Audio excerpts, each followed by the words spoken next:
So listen. So இந்த last வந்து எதுவரை பார்த்தோம் அப்படின்னா, ஸோ ட்ரெயின் வந்துருச்சு. அவங்க 2 பேரும் ஒரு கார்னர் சீட்டில் வந்து ஆளுக்கு ஒரு விண்டோ சீட்டில் வந்து உட்காந்துட்டாங்க. வெளியில் வந்து இந்த 2 மதர்ஸும் வந்து பேசிகிட்டு இருக்காங்க. அதில் மோஸ்ட் ஆஃப் பேசுகிறது யாருன்னா சதீஷோட அம்மா வந்து பேசிக்கிட்டே இருக்காங்க. ஸோ ஸ்பீக்கர் வந்து சதீஷோட அம்மானா லிசனர் யாராக இருக்காங்களோ அந்த இடத்துல நம்ம அருணோட அம்மாவாக நடிச்சுக்கிட்டு இருக்க அந்த லேடி, அவங்க தான் வந்து லிசனராக இருக்காங்க. ஸோ நெக்ஸ்ட்டு பாரு, நோ டோன்ட் ஜம்ப் ஆன், சாரிடா, ஓ ஐம் எக்ஸ்ட்ரீம்லி சாரி. இப்போ தெரியுதாம்மா? ஸோ பாரு, no don't jump on and off moving trains as you did just now, she said. என்ன சொல்கிறாங்க, டே இந்த மாதிரி ட்ரெயின் போய்கிட்டு இருக்கும்போது என்ன பண்ணாதீங்கடா, மேலே கீழே ஏறி குதிக்காதீங்க, இப்போ செஞ்சீங்கல்ல அந்த மாதிரி செய்யாதீங்கடா அப்படின்னு சொல்கிறாங்களாம். And don't stick your heads out of the windows and don't eat any rubbish on the way. Don't stick அப்படின்னு என்னது, உங்கள் தலையை தயவு செஞ்சு உங்கள் தலையை வந்து விண்டோஸ், ஏன்னா விண்டோஸ் சீட்டில் உட்காந்துட்டாங்க 2 பேரும். ஸோ அதனால் உங்கள் தலையை வந்து விண்டோஸ் வெளியில் விடாதீங்க. அப்புறம் கண்ட ஃபுட்ஸ் எல்லாம் நீங்கள் வந்து வாங்கி சாப்பிடாதீங்க அப்படின்னு சொல்லுவாங்க. She allowed me to share the benefit of her advice as she probably didn't think my mother a very capable person. So அவங்க வந்து என்ன நினச்சிட்டாங்கன்னா, அருணோட அம்மாவுக்கு இதெல்லாம் தெரியாது, அதனால் நம்மளோட அட்வைஸை அருணுக்கு சேர்த்தே கொடுப்போம் அப்படின்னு சேர்த்து வந்து அருணுக்கும் சதீஷுக்கும் அட்வைஸ் பண்ணிக்கிட்டு இருக்காங்க. She handed Satish a bag of fruit, a cricket bat and a big box of chocolates and told him to share the food with me. Then she stood back from the window to watch how my mother behaved. So என்ன பண்ணுறாங்க அப்படின்னு பார்த்தீங்கன்னா, so வெளியில் எதுவும் வாங்கி சாப்பிடாதீங்கடா அப்படின்னு சொல்லிட்டு அவனுக்கு ஒரு பேக் ஃபுல்லாக ஃப்ரூட்ஸு, ஒரு பெரிய சாக்லேட் பாக்ஸ், அதுக்கப்புறம் கிரிக்கெட் பேட் எல்லாத்தையும் அவன் கையில் கொடுத்துட்டு என்ன பண்ணுறாங்க, அந்த விண்டோலேருந்து தள்ளி வந்து நின்றுட்டாங்க, பின்னாடி வந்து நிற்கிறாங்க. இதுக்காகனா அருணோட மதர் பக்கத்தில் போய் என்ன சொல்ல போகிறாங்க அப்படின்றத கவனிச்சுக்கிட்டே வந்து நிற்கிறாங்க. I was smarting under the patronizing tone of Shakti's mother, who obviously thought mine a poor family. So அவங்க என்ன நினச்சிட்டாங்களாம், அருணோட குடும்பம் வந்து ரொம்ப பாவப்பட்ட ஏழ்மையான குடும்பம் அப்படின்னு நினச்சிட்டாங்களாம். And I did not intend giving the other women away. I let her take my hands in hers but I could not think of nothing to say. ஆனால் நாங்கள் 2 பேர் எதுவுமே பேசிக்கலை. நான் என் கையை வச்சு அவங்களோட கையை மட்டும் எடுத்து இறுக்கமாக பிடிச்சிக்கிட்டேன். நாங்கள் 2 பேரும் எதுவுமே பேசிக்கிறல.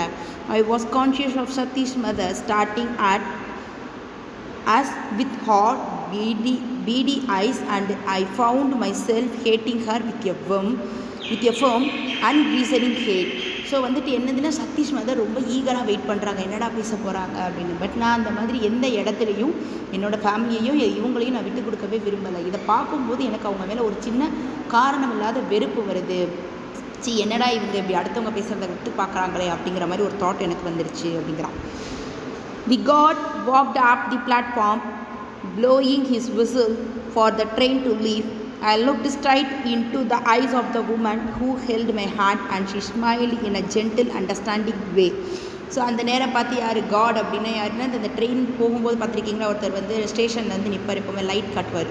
ஸோ அவர் வந்து இப்போ நடந்து போகிறாரு, ப்ளோயிங் விசில், அது விசில் வந்து ப்ளோ பண்ணிட்டார், விசில் சத்தம் கொடுத்துட்டார். ஸோ அந்த train is getting ready to move. அப்போ வந்து நான் என்ன பண்ணேன் அப்படின்னா, டேரெக்டாக அவங்களோட கண்ணை மட்டும் பார்த்தேன், அவங்களும் என்னோட கண்ணை தான் பார்த்தாங்க. பார்த்துக்கிட்டே சிரித்தாங்க, எங்கள் 2 பேருக்குமே புரிஞ்சிடுச்சு. I leant out of the window then and put my lips to her cheek and kissed her. நான் என்ன பண்ணேன் அப்படின்னா, என் தலையை வெளியில் எட்டி கொண்டு போய் அவங்கள என் பக்கத்தில் பிடிச்சி நான் வந்து அவங்க கன்னத்தில் முத்தம் கொடுத்தேன். The carriage jolted forward and she drew her hand away. So அப்போ வந்து என்ன அப்படின்னு பார்த்தோன்னா, இந்த ட்ரெயின் மூவ் ஆகிறதுக்கு முன்னாடி ஒரு ஜெர்க்கு வரும், ஃப்ரண்ட் அண்ட் பேக் மூவ் ஆகிட்டு ஒரு சின்ன ஜெர்க்கு வரும். ஸோ என்னென்னு பார்த்தீங்கன்னா, அப்போ அந்த ட்ரெயின் வந்து மூவ் ஆகும்போது ஒரு சின்ன ஜெர்க்கு கிடைக்கும்ல, அதை தான் ஜோல்டட் அப்படின்னு சொல்லுவாங்க, மூவ்டு வித் அ சடன் ஜெர்க்குன்னு சொல்லுவாங்க. அந்த மாதிரி முன்னையும் பெண்ணையும் போயிட்டு வருது. Good bye mother said Satish and as the train began to move slowly out of the station, Satish and his mother waved to each other. So அப்போ வந்து சதீஷ் வந்து அம்மா போயிட்டு வரேம்மா அப்படின்னு சொல்லி வேமா கை காட்டி பாய் சொல்கிறான். அவங்க 2 பேரும் ஒருத்தருக்கு ஒருத்தர் கை காமிச்சிக்கிட்டாங்க. Good bye I said to the other women, good bye mother. So அப்போ இவ்வளோ என்ன சொல்கிறான், நானும் ஃபஸ்ட்டு குட் பை அப்படின்னு சொல்லிட்டேன், அதுக்கப்புறம் என்ன சொன்னேன், குட் பை அம்மா அப்படின்னு சொன்னேன். I didn't wave or shout but sat still in front of the window gazing the women on the platform. Satish's mother was talking to her, but she did not appear to be listening. She was looking at me as the train took me away.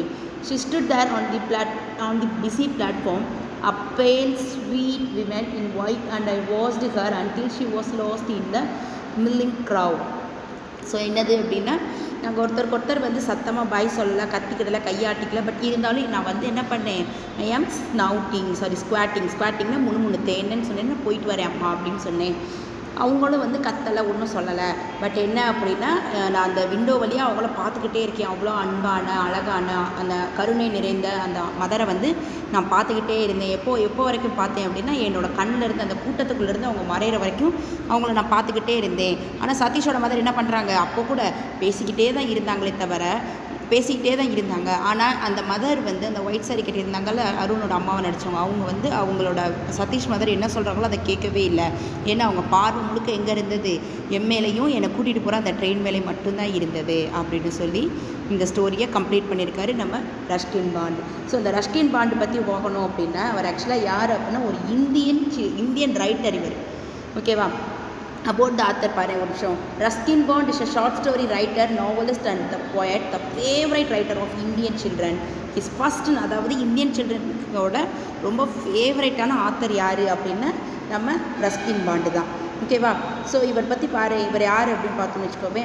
His first novel, Room on the Roof, was published when he was still in his teens. அவரோட அந்த teenage அப்படிங்கிற அந்த 15-16 வயசுலேயே அவரோட முதல் நாவல் வந்து வெளிவந்துருச்சான். அந்த நாவல் பேர் என்னென்னு பார்த்தீங்கன்னா ரூம் ஆன் த ரூஃப் அப்படின்னு சொல்லி. This novel won him the John Rice Memorial Award in 1957. So first நாவலில் அவார்டு வாங்கிட்டார். ஜான் ரைஸ் மெமோரியல் அவார்டு வாங்கியிருக்காங்க. He also writes about children and the simple hill folk of Uttarakhand. So உத்தரகாண்டில் வந்து அந்த உத்தரகாண்ட் பற்றி ஒரு கதை ஒன்று எழுதியிருக்காரு. Simplicity and fluency of language and and insight into human nature are hallmarks of his style. So இதுதான் சிம்பிளிசிட்டி, ஈஸியான லாங்குவேஜ், எல்லோரும் ஈஸியாக புரிஞ்சுக்கிற மாதிரி இருக்கும். இதுதான் இவரோட ஸ்டைல் அப்படின்றாங்க. His major writings include an island of trees, a bond with the mountains and the India I love. He also been honored with the Sahitya Akademi Award for his contribution to the Indian literature. So அது மட்டும் இல்லாமல் இவருக்கு என்ன award கொடுத்துருக்காங்க, Sahitya Akademi award கொடுத்துருக்காங்க. எதுக்காக அப்படின்னு பார்த்தீங்கன்னா, அவரோட இந்தியன் லிட்ரேச்சரில் இவரோட பங்கு வந்து ஒரு பெரிய பங்களிப்பு அப்படிங்கிறதுனால, இவரோட ரோல் இம்பார்ட்டன்ட் ரோல்ன்றதுனால சாகித்ய அகாதமி அவார்ட் வாங்கியிருக்காரு. ஸோ இப்போ நீங்கள் என்ன செய்கிறீங்க அப்படின்னா, பேஜ் நம்பர் 29, 30 இதையும் நல்லா லிசன் பண்ணிவிட்டு, பேஜ் நம்பர் 31 பார்த்தீங்கன்னா சூஸ் த கரெக்ட் ஆன்சர் அப்படின்னு சொல்லி கொடுத்துருக்காங்க. எத்தனை கொடுத்துருக்காங்க? 5 கொடுத்துருக்காங்க. இப்போ நீங்கள் என்ன செய்ய போகிறீங்கன்னா, செக்ஷன் ABC இது 3ஐயுமே உங்கள் புக்கில் நீங்கள் செய்ய போகிறீங்க. மிஸ் எனக்கு புக்கு இல்லை மிஸ், என்கிட்ட இந்த பிடிஎஃப் தான் மிஸ் இருக்குது அப்படின்னா யாருமே கஷ்டப்பட வேண்டாம். நான் என்ன சொல்கிறேன் அப்படின்னா, இங்கிலீஷ் கிளாஸ் ஒர்க் நோட்டை எடுத்துக்கோ. இதை கேட்டு முடிச்சதுக்கப்புறம் இங்கிலீஷ் கிளாஸ் ஒர்க் நோட் எடுத்து செக்ஷன் ஏ அப்படின்னு போட்டு செக்ஷன் ஏல என்ன கொடுத்துருக்காங்களோ அதை அப்படியே எழுது. பிசி அதே அப்படியே எழுதிட்டு உன்னோட ஆன்சரை வந்து பென்சிலில் டிக் பண்ணு. சூஸ் த கரெக்ட் ஆன்சர் தான், அதில் வந்து ஃபுல்லாக வந்து பென்சிலில் டிக் பண்ணிக்கோ. மேட்ச் த ஃபாலோயிங்கும் பென்சில் எழுதிக்கோ. ஐடென்டிஃபை த கேரக்டர் அதையும் பென்சிலே எழுது. இது எல்லாமே நான் கரெக்ஷன் பார்த்து உனக்கு நாளைக்கு கிளாஸில் நம்ம இதை டிஸ்கஸ் பண்ணதுக்கப்புறம் நம்ம எல்லாத்தையும் பெண்ணில் மாற்றி எழுதிக்கிறோம். ஸோ புக்லேயும் எழுதியிருக்கணும், நோட்டில் இங்கிலீஷ் கிளாஸ் ஒர்க் நோட்லேயும் செஞ்சுருக்கணும். புரியுதா? தேங்க்யூம்மா.